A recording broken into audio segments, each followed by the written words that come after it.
मुंबई गोवा महामार्गावरील रत्नागिरी जिल्ह्यातल्या खेडमधील जगबुडी नदीवरील एक पूल मध्यभागी खचलाय। या पुलाला भगदाड पडलं असून तडे देखील गेलेले आहेत आणि त्यामुळे मुंबईकडे जाणाऱ्या जगबुडी नदीवरील पुलावरून होणारी वाहतूक जी आहे ती पोलिसांनी लगेच थांबवली आहे। दुसऱ्या पुलावरून एकेरी मार्गाने वाहतूक सुरू करण्यात आली आहे। सर आता गाडी जाते ना, 2 मिनिटं बघा, बाजूला बाजूला हे बघा, हे बघा, हे बाहेर करायचं नाही बघा।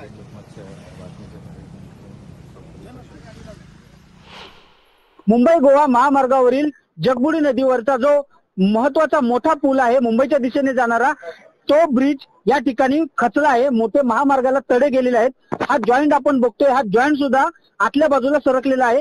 एवढे मोठे मोठे खड्डे आहेत आणि हे आपण जर बघितलं तर पूर्णपणे हा दगड टाकलेला आहे, परंतु मोठा खड्डा या ठिकाणी पडलेला आहे।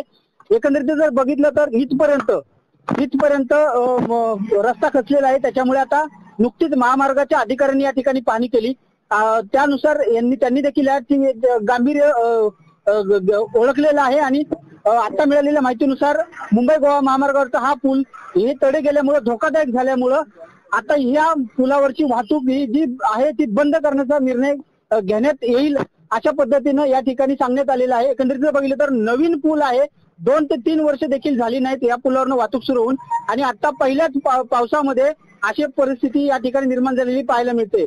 चंद्रकांत बनकर, न्यूज 18 लोकमत, खेड, रत्नागिरी। जगबुडी नदीवरील पूल जो आहे त्या पुलावरील वाहतूक बंद करण्यात आलेली आहे।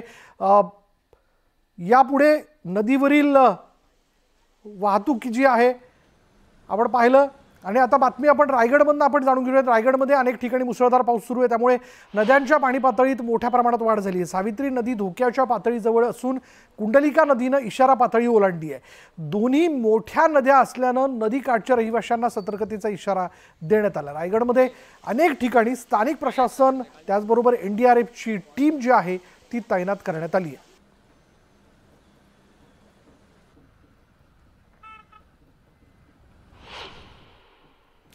सलग 2 दिवसांच्या पावसानंतर चंद्रपुरात नदी नाले ओसंडून वाहत आहेत आणि त्यातच जंगलात उगम असलेल्या अंधारी नदीनं इशारा पातळी गाठली असून पात्र सोडल्यानं आसपासच्या परिसराला नदीच्या पुराचा फटका बसलेला आहे, विळखा बसलाय, तर घरातही पाणी शिरलंय।